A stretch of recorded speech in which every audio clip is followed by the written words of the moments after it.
Ֆրինյուզի եթերում լուրերից դուրս հերթական քննարկումն է սկսվում, այսօր տաղավարում ես հյուրընկալել եմ հանուն Հանրապետության կուսակցության փոխնախագահ Ռուբեն Մերաբյանի։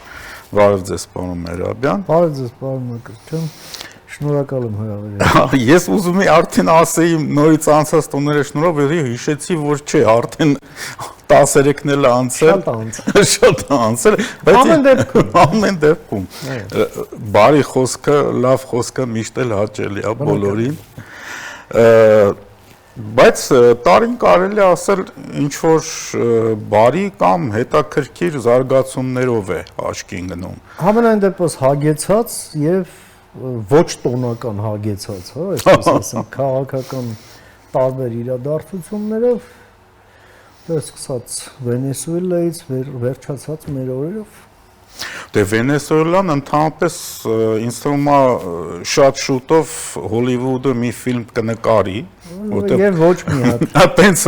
մատերիալը չի կարելի կորցնել, էլի, որովհետեւ իրականում հա Հոլիվուդի Նաեւ դրանից դրա շուրջ իրադարձությունները դա որսն է ռուսական այդ լցանավերի ռուսական ամեն պրոքսի, ինչ ուզում ա լինի։ Այդ որոնք ապօրինի գործունեություն են վարում համաշխարհային օվկիանոսում, դա ստեյության ծովային խուլիգանություն է եւ կրում է զանգվածային բնույթ եւ հիմա ժամանակն է այդ ամենը կասեցնել, ինչն էլ եւ արվում է, սկսել է արվել եւ արվելու է, ընդ որում ոչ միայն Միացյալ Նահանգների կողմից, այլև Բրիտանիան է դրան պաշտոնապես միացել։ Դե իսկ սեփական այս տարածքային ջրերում ում էլ որ բռնացնեն, դա արդեն Ֆինլանդիան է, որ կանի, Շվեդիան կանի, Դանիան կանի եւ այլն։ Ամենայն դեպս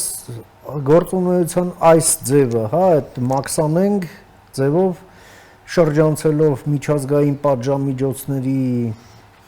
ռեժիմը ռուսական նավթի վաճառքը կասեցվելու է։ Մենք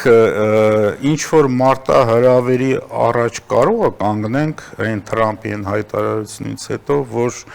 նաև բոլոր այն երկրները, որոնք հիմա կշարունակեն Իրանի հետ, թերևս նաև ինչու ոչ, նաև առևտուրը կարող են կանգնել այտենց պատժամիջոցների առջև։ Նման որոշում ընդունված է, բայց դրա մասին իդեպ վարչապետը Հայաստանի անդրադարձավ իր այս ճեպազրույցի ժամանակ լրագրողների հետ, ասելով, որ այդ իրավաբանական տեքստին ծանոթանալուց հետո, եթե անհրաժեշտություն լինի, առնչվող կողմերի հետ, այո, այդ կոնսուլտացիաները պետք է վարվեն։ Բնականաբար Հայաստանի համար անընդունելի կլինի առևտրային ռեժիմի ցանկացած վատթարացում որևէ սուբյեկտի հետ, որովհետև մեր հարաբերությունները մեր առևտրային գործընկերների հետ չափազանց կարևոր են մեզ համար։ Եվ չեմ կարծում, որ կառավարությունը չունի համապատասխան դիվանագիտական խողովակներ այս հարցերը ճշտելու համար։ Ի վերջո կարանք նաև հիշենք նախորդ տարիները, որ Իրանը գրեթե մշտապես եղել է այդ պատժամիջոցների տակ, բայց Հայաստանի հետ առևտրաշրջանառության վրա դա չի անդրադարձել, նկատում եմ եվրոպական եւ ամերիկյան սանկցիաներ։ Անդրադարձել է, Հայաստանը չի շրջանցել որևէ դեպքում միջազգային սանկցիաների ռեժիմ չի եղել նման։ Այն ինչ կա Հայաստանի եւ Իրանի միջև, այն տեղավորվում է այդ ռեժիմի։ Այսինքն հումանիտար ռեժիմի մեջ է դա ավելի։ Ոչ թե հումանիտար, այլ այն ոլորտներում կամ այն ձևով, որ ձևով դա արվում է, ենթակա չէ սանկցիաների։ Եթե ենթակա է լինում, ապա չի արվում։ Օրինակ, բանկային ոլորտում գործունեությունը դա չի արվում, ասում ենք կներեք, չենք կարող, դրա համար էլ ասենք մենք ոչ թե գազը գնում ենք Իրանից փողով եւ հոսանքը վաճառում ենք փողով, այլ ապրանքափոխանակություն ենք անում, ինչ համամասնությամբ, որտեղ փող չի շրջանառվում ըստ էության։ Հա, բանկային համակարգ չկա։ Բանկային համակարգը, որը պատժամիջոցների տակ է, մենք մեջտեղ չենք բերում, մնացածը եթե չի արգելվում, ուրեմն թույլատրվում է։ Արգելվի, բարձր արդեն պետք է հասկանանք ինչ ենք անում։ Շատ լավ, եւ իհարկե չենք կարող շրջանցել թրիփի թեման, Իրանին դեռ կվերադառնանք, որտեվ այն ինչ որ Միացյալ Նահանգներում հայտարարվեց, դա արդեն շատ ու շատ ավելի ռեալ բաներ եւ շատ ու շատ ավելի լավ պատասխան որոշ շրջանակների, հա, որոնք ասում են դա հերթական թղթի կտորներ։ Սա թուղթ չի, սա կարճաժամկետ գործել չի, սա երկարաժամկետ ռազմավարական ծրագիր է, որը ներառում է ոչ միայն Հայաստանը եւ ոչ միայն մեր տարածաշրջանը, սա պետք է հասկանալ։ Եվ ունի մի քանի չափումներ։ Այո, բացվածքում այդ ամեն ինչը կար։ Այո, դա իհարկե տնտեսական համագործակցությունն է, դա նաև տնտեսական համագործակցության միջոցով կոմունիստական Չինաստանի զսպումն է։ Այո, նաև Ռուսաստանի ազդեցության այսպես նվազեցումը։ Իհարկե, այս ամենը ներառում է այս ռազմավարական ծրագրի տակ։ Իհարկե, սա առաջին հերթին տարածաշրջանային եւ միջտարածաշրջանային Կենտրոնական Ասիայի հետ միասին կոոպերացիայի ծրագիր է իշահ բոլորի եւ իշահ Միացյալ Նահանգների։ Եվ այո, օբյեկտիվ իրավիճակն էլ այնպես է դասավորվել, որ այս ամենում թույլ օղակը եղել է Հայաստանը։ Որն էլ մյուս կողմից, հակառակ կողմից, այսպես ասենք, արժեբանական առումով ամենաարժեքավոր գործընկերն էր Միացյալ Նահանգների համար եւ հուսալի։ Եվ հենց դրա համար էլ այս երկու հանգամանքների համադրմամբ ընդունվեց այն որոշումը, որը ընդունվեց։ Դեռ նախորդ վարչակազմի օրոք արդեն հիմնական ուրվագծերը պարզ էին։ Այդ մասին ընդ որում կոնգրեսի լսումների ժամանակ է բարձրաձայն եւ բաց տեքստով խոսվել։ Թրամփի ընտրություններից հետո այս ամենը սկսեց նյութականանալ։ Դա անցումային արդեն վարչակազմի օրոք Հայաստան, Միացյալ Նահանգներ հենց նույն օրը հունվարի 14-ին 25 թվականի ստորագրվեց ռազմավարական գործընկերության խարտիան Միացյալ Նահանգների եւ Հայաստանի միջև եւ ուղիղ մի տարի անց նույն արդեն 26-ի հունվարի 14-ին ընդունվեց այս հայտարարությունը թրիփի գործունեության այդ շրջանակների մասին։ Եվ այնտեղ նաև շեշտվեց, որ ռազմավարական համագործակցության ավելի խորացման նպատակ ունի այս ամենը։ Իհարկե։ Այսինքն խոսքը այստեղ միայն ճանապարհի կամ մալուխի կամ խողովակի մասին չի։ Դրանք ածանցյալն են այն ընկալման, որը կիսում են Երևանը եւ Վաշինգտոնը եւ այդ ամենը կառուցվելու է ի կատարումն այդ ընդհանուր ընկալման։ Այստեղ եւս մի հանգամանք կա կարեւոր, որքան էլ որ հիմա տեսնում ենք ինչ մեծ տրանսֆորմացիաներ են տեղի ունենում Միացյալ Նահանգների եւ Եվրոպայի հարաբերություններում, հարցերում, որոնք վերաբերվում են Հայաստանին, մեր տարածաշրջանին, Կենտրոնական Ասիային, այդ շահերը ուղղակի համընկնում են եւ փոխլրացնում են։ Եվ այստեղ արդեն գործում է զուտ շուկայական մրցակցություն նրանց միջև, ինչը կարծում եմ չափազանց առողջ բան է։ Եվ Հայաստանին շատ ձեռնտու։ Իհարկե, թրիփը դեռ չի բացահայտել իր բոլոր հնարավորությունները նոր քանակն չի չորացել ինչպես բայց նաև վարչապետը շատ դիպուկ նկատեց, որ արդեն իսկ ներդրումային հետաքրքրությունները այնպիսին են, որ նույնիսկ անդրադարձել են Հայաստանի պարտատոմսերի վաճառքի վրա։ Բնականաբար, այո, պահանջարկը եռակի գերազանցել է առաջարկին, Իսկ դա ինչ է նշանակում։ Դա էլ բերել է այդ տոկոսների նվազման, ինչը չափազանց ձեռնատու է Հայաստանի համար, եւ դա պարամետրեր է փոխում մեր ներդրումային միջավայրում, սա ստեյության հրավեր է միջազգային ներդրողներին, եւ վարչապետն այս հարցում շատ ճիշտ ասաց, որ եթե առաջ էինք մենք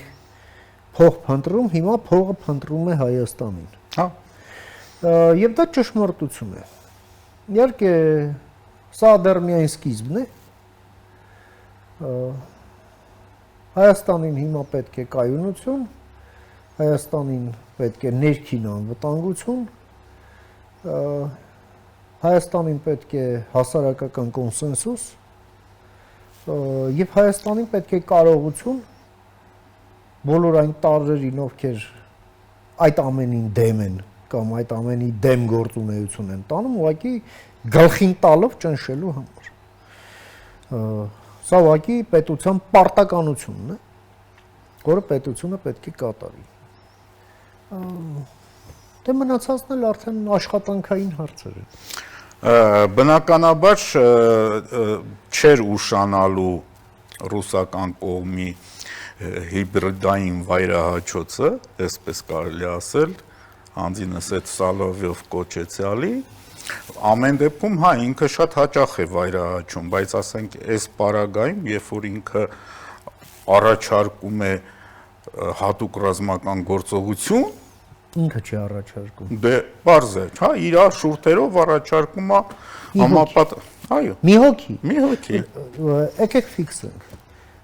Այդ երկրում քաղաքական ռեժիմը այնպիսին է, որ այնտեղ քաղաքական սուբյեկտը մեկ մարդ,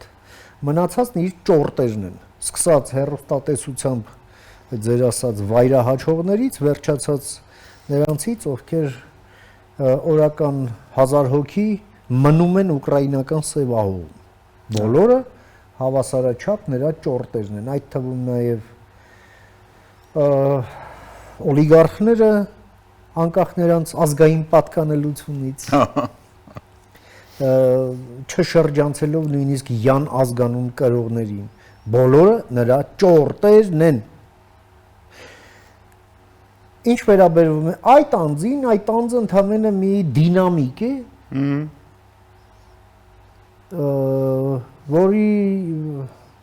որը սուբյեկտ չէ, հա, այդ սարքավորման մեջ։ Սարքավորման մեջ սուբյեկտը միայն այն, ով նստած է այդ պուլտի մոտ։ Վերջ, նա ստանում է պետական աշխատավարձ, նա այդ կոչն արել է պետական հեռուստաընկերությամբ եւ վերջապես Հայաստանի Հանրապետությունը adekvat ձևով պետականորեն, պաշտոնական ձևով, հրապարակային կանչում է արդեն պետության դեսպանին,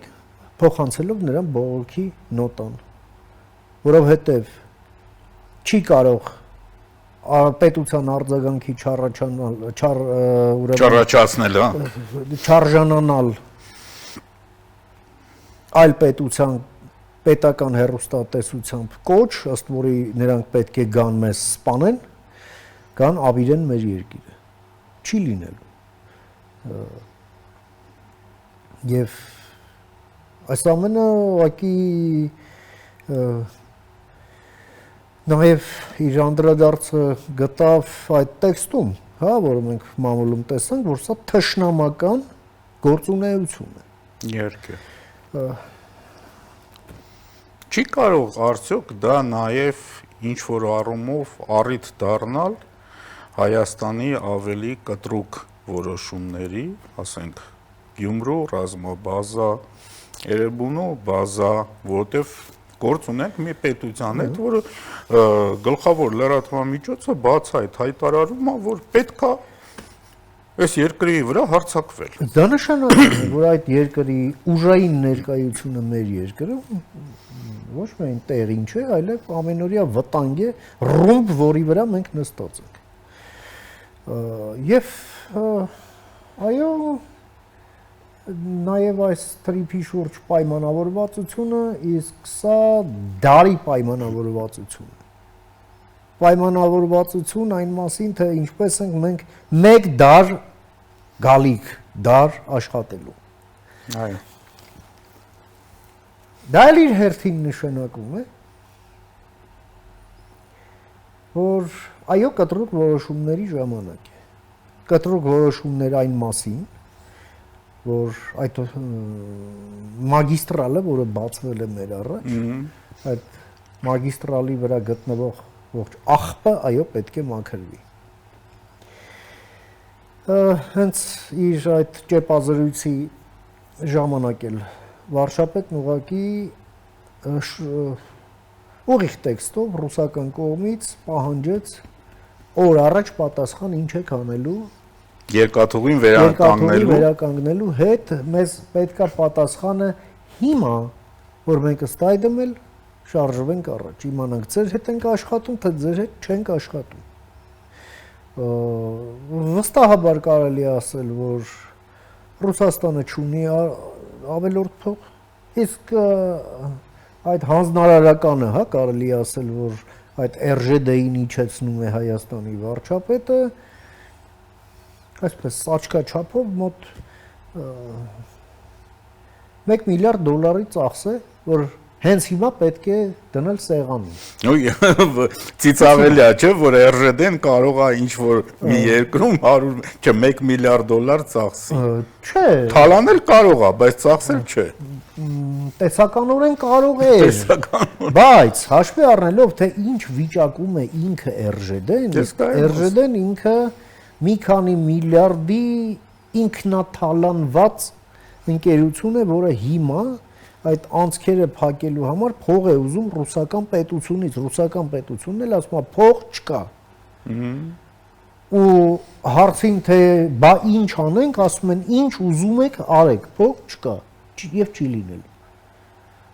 Ահա այս վիճակում RЖԴ-ն, այո, նույնիսկ տեսականորեն $1 միլիարդ չի կարող դնել սեղանին։ Մոռացեք սա։ Մաքսիմում կարող են փորձել ձգձգել, որը ինձ ձգձգել, որ ոչ մեկ չգա, դեզի վրա նստած շան նման, էլի։ Ոչ ինքն է ուտում, ոչ թողի ուրիշը ուտի, էլի, այմատարապես այդ տրամաբանություն։ Իհարկե Հայաստանը այս մեռյալ կետից պետք է իրավիճակը ուղղակի դուրս բերի, շատ մեծ այսպես իմպուլսով, եւ քաղաքական որոշումներ են այստեղ պետք։ Դա կլինեն եվրոպացիներ, դա կլինեն ղազախներ, որովհետև ղազախները ունեն անմիջական շահ, օր առաջ էս ամենը սկսի աշխատել։ Ես սա պատահաբար չեմ ասում։ Ընդ որում մենք կարողացել ենք հասնել նրան, որ Ղազախստանի հետ մենք ունենք փոխըմբռնում բոլոր այսպես ռազմավարական կարելի ասել, այո, մենք ունենք շատ խորը փոխըմբռնում բազմաթիվ հարցերում եւ սա շատ կարեւոր բալանսավորող գործոն է Ադրբեջանի հետ մեր հարաբերությունների համար, նաեւ Թուրքիայի հետ։ Հաշվի առնելով թե ինչ կարեւորություն ունի Ղազախստանը ընդհանրապես այս միջին միջանցքի նաեւ թուրքական աշխարհի մեջ, նաեւ թուրքական աշխարհում եւ այս ամենը մենք ուղղակի կարող ենք համարել մեր արտաքին քաղաքական ակտիվ եւ այո սա հայկական դիվանագիտության նվաճումն է վերջին տարիների, որը շատ կարեւոր է։ Եվ այո եվրոպացիների, որոնց ներգրավումը եւս ունի քաղաքական հիմքեր, ընդ որում թե Միացյալ Նահանգների շահերի հետ ընդհանրության իրենց ընդհանրության տեսակետից, թե մեր եւ Եվրամիության շահերի ընդհանրության տեսակետից, այո, եվրոպական լոգիստիկ ընկերությունների մուտքը Հայաստան դա ըստ էության ամրագրումն է Եվրոպայի հարավ-արևելյան սահմանների։ Սա շատ կարևոր արձանագրում է, որ մենք այդ քայլով կանենք Եվ այո, այս հարցը օր առաջ պետք է լուծվի։ Օր առաջ, որովհետև քանի մեր կոնցեսիոները ՌԺԴ-ն է, մենք խաղաղության խաչմերուկ չենք ունենա։ Եկեք մեկը միշտ մեր համար սահմանենք մի պատճառը, որովհետև Ռուսաստանին պետք է ոչ թե Հայաստանում խաղաղության խաչմերուկ, Ռուսաստանին պետք է հայկական ճուլան, որի դրանից կախված է մեկ կողտեք, որի բոլոր բանալիներն էլ Ռուսաստանի գրպանում է։ Վերջ։ Կներեք մենք չենք կարող համատեղել անհամատեղելին։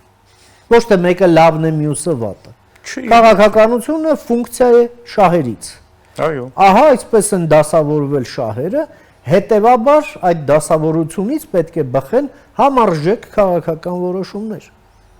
Սա է տրամաբանությունը։ Եվ սա պետք է լինի տրամաբանությունը անկախ նրանից, թե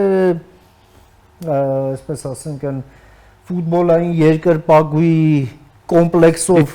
քաղաքականությունն ընկալողների մոտ այս ամենը ինչ էմոցիաներ կառաջացնի, լինի դա դրական թե բացասական։ Խոսքը պրակտիկ հարթության մասին է։ Եվ կախվածությունը մեկ կետից։ Չէ, դա պետքա օր առաջ պետքա վերացնել։ Պարոն Մկրտչյան, ես վստահ եմ, որ մենք մի ճանապարհ ենք անցել, երբ այդ հարցը արդեն այնքան վաղուց անցած էտապ է, որ ուղղակի քննարկման բան չի իհարկե։ Չէ, դե իհարկե։ Ռուսաստանում հələ մտածում եմ, որ միգուցե 5-րդ շարասյուն, Դե մտածում են,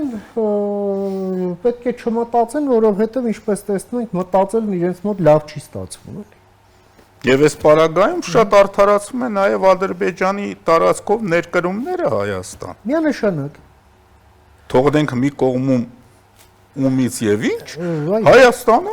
ինչ որ տարածքից կարճ ճանապարհով ավելի էժան, ավելի մատչելի, վառելի հացահատիկ է մտնում Հայաստան։ Ես ձեր համար ուրիշ հարևան չունեմ, կներեք։ Հա։ Հայաստանն ունի 1000 կիլոմետր սահման ոչ թե Բելգիայի հետ, այլ Ադրբեջանի հետ։ Հետևաբար այդ 1000 կիլոմետրանոց սահման ունեցող երկիր Հայաստանը պետք է գործ ունենա, այդ թվում նաև տնտեսական համագործակցության հարցերով այդ հարևան Ադրբեջանի հետ։ Այո։ Սա է իրականությունը։ Անկախ նրանից մեկի դուրը կգա, մյուսի դուրը չի գա, մեկը երջանիկ կզգա իրան դրանից, մյուսն էլ դժբախտ։ Դե ինչ անենք։ Եվ իհարկե Իրանի զարգացումներն են շատ հետաքրքիր, նաև շատ հետաքրքիր էր Իրանի դեսպանի վերջին ասուլիսի ժամանակ հնչեցրած մի քանի մտքեր, որոնց նույնպես ինձ թվում է պետքա պատասխան հնչի այդ մտքերի։ Դե նախարարությունը հայտարարություն արեց, ներքին գործերի նախարարությունը։ Այս էլ շատ կարևոր է, որ ոչ թե արտաքին, այլ ներքին։ Այո։ Որ դա ավելի Են իրանց լավ խոսք կա, չէ, բաշնաբաշա, թե ինչա հիմա այս պարագայում։ Տեսեք, անհաջող հայտարարություն արեց Իրանի դեսպանը եւ ես վստահ եմ, որ դա ոչ թե Թեհրանից եկած հանձնարարական էր, այլ բոլորը հիմա նյարդային վիճակում են, իրանցի պաշտոնյաները, ինչը բախում է իրենց երկրում տեղի ունեցողից եւ հավանաբար տեղի ունենալիքից եւ իրենց ապագայից եւ շատերի ապագայից, այո։ Եվ կարծում եմ սա ուղղակի էմոցիոնալ հայտարարություն էր եւ հայկական կողմի ներքին գործերի նախարարության պատասխանը, որը շատ նրբանկատ էր եւ շատ նպատակային, միաժամանակ է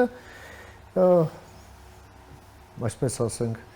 արտաքին գործերի նախարարությանը վայել հայտարարություն է, բայց ոչ ԱԳՆ-ի մակարդակով, ինչը նույնպես իր մեջ ուղերձ է պարունակում, թե ինչը ինչից հետո է, ինչ է լինելու հետայսու եւ ինչ չի լինելու հետայսու անկախ նրանից ում դուրը ինչ կգա եւ ինչ չի գա։ Այո, ցույցեր, եթե Հայաստանում գտնվող իրանցիները հարկ համարեն, կարող են անել։ Բայց եթե իրանցիները չենթարկվեն հայկական ոստիկանությանը, չենթարկվողներին սպասվում է հայկական օրենսդրության գործողությունը։ Իսկ խաղաղ ցույցերի դեպքում էլ անկախ նրանից թե նրանք ինչ կվանկարկեն, ապա Իրանի դեսպանության աշխատակիցները պետք է խնդիրը տեսնեն ոչ թե այդ 200 մարդու մեջ, այլ պետք է տեսնեն իրենց երկրի իշխանության եւ իրենց ժողովրդի միջև երկխոսության հետ կապված խնդիրներում։ Դա ածանցվում է դրանից եւ այստեղ Հայաստանի անելիքը երկուսն է. խաղաղ ցույցը անվտանգությունը երաշխավորել եւ որպես քաղաքակիրթ երկիր երաշխավորել դեսպանատան անխափան եւ անվտանգ աշխատանքը եւ Հայաստանի Հանրապետությունը պետք է երկուսն էլ անի։ Եվ ամենակարևորը, այո, մենք հարգում ենք Իրան պետությունը, մենք հարգում ենք Իրանի օրվա իշխանությանը, անկախ նրանից ինչպիսին է այն, ինչպես է անուն ազգանունը նրանց, բայց մենք նաեւ այո հարգում ենք Իրանի ժողովրդին։ Սա պետք է լինի աքսիոմատիկ։ Այո։ Ինչն էլ եւ արտացոլվեց ըստ այդմ մեր ներքին գործերի նախարարության կարծում եմ շատ հաջող եւ շատ ճշգրիտ հայտարարության մեջ, իսկ մեզ մնում է միայն արձանագրել հետեւյալը, որ մեր շահերից բխում է Իրանի շուտափույթ կայունացումը։ Մեկ, երկրորդը Իրանի եւ միջազգային հանրության միջև տարաձայնությունների շուտափույթ հաղթահարումը։ Իրանի եւ Իսրայելի միջև թշնամության դադարեցումը։ Որպեսզի Հայաստան-Իրան հարաբերությունների ահռելի ներուժը օգտագործվի ոչ թե ինչպես հիմա ասենք 1-ից 3% չափով, այլ առնվազն 50%-ից ավելի չափով եւ դրա բոլոր նախադրյալները կան եւ դա չի օգտագործվում նշած խնդիրների պատճառով։ Իդեպ ես հանդիպելով մեր իրանցի տարբեր գործընկերների հետ այս բանը ասում եմ նույնպես բաց տեքստով, ես դիվանագիտական կարգավիճակ չունեմ եւ կաշկանդվածություն էլ չունեմ այս ամենն ասելու բաց տեքստով, ուղղակի ձգտելով որ թե ինքս անձամբ, թե նաև մեր երկիրը առավելագույնս հասկանալի լինի մեր իրանցի հարևան բարեկամների համար։ Իդեպ նաև ես նույնպես կաշկանդվածություն չունենալով պետք է հիշեցնեմ մեր իրանցի բարեկամ հարևանների հազարներով հայ-իրանական սահմանի վրա 2020 թվականի վանկարկումները։ Չէ՞ որ մենք Այո։ Կուլ տվեցինք, անցանք գնացինք այդ ամենը։ Դե իհարկե։ Հիմա մենք պետք է առաջ նայենք։ Այո։ Առաջ նայենք, թե չէ հա Շահաբասին էլ կարող է։ Բայց եկեք առաջ նայենք։ Այո, մեզ մնաց 1.5 րոպե ժամանակ։ Եկեք այդ 1.5 րոպեն էլ օգտագործենք նախընտրական կամ ընդհանրապես 2026-ի ընտրությունների սպասելիքներից։ Ինչ 5 ամսից պակաս ժամանակ է մնացել։ Այս ամենը ինչ մենք քննարկում ենք, եթե քննարկում ենք Հայաստանում, ապա քննարկում ենք նախընտրական համատեքստում։ Ուզենք թե չուզենք, օբյեկտիվորեն իրավիճակն այսպեսին է։ Բնականաբար խնդիրն այն է, որ պարլամենտում 3 ֆրակցիաներից 2-ը Հայաստանի Հանրապետության հետ կապ չունեն, չնայած մեկի անունն էլ Հայաստան է, եւ Հայաստանի Հանրապետության շահերի հետ եւս կապ չունեն։ Այո, նրանք պետք է նրանց էջը քաղաքական էջը պետք է փակվի մեկ ընդմիշտ։ Այս ընտրությունները պետք է հենց այդ հարցը լուծեն։ Հայաստանում պետք է նոր քաղաքական ուժեր, քաղաքական դիսկուսիայի նոր մակարդակ եւ նոր բովանդակություն, ոչ թե գողկատու եւ քաչալշու, եւ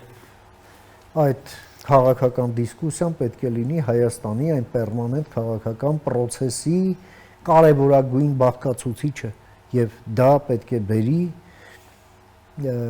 հայկական պետականության ամրապնդմանը եւ ոչ թե լինի ընտրություն ինչ ասեմ պետություն ունենալու եւ պետություն քանդելու միջև չի կարող նման դիսկուսիա տեղի ունենալ եւ այստեղ պետության պարտականությունն է այդ ամենը ապահովել քաղաքական միջավայրը մաքրել աղբից հիշելով մի բան ժողովրդավարությունը թշնամիների համար չէ հասկանալի շնորհակալություն եւ վերջում հիշեցնեմ որ տաղավարում իմ հյուրներ հանուն հանրապետության կուսակցության փոխնախագահ Ռուբեն Մեհրաբյանը ամենայն բարիք ձեզ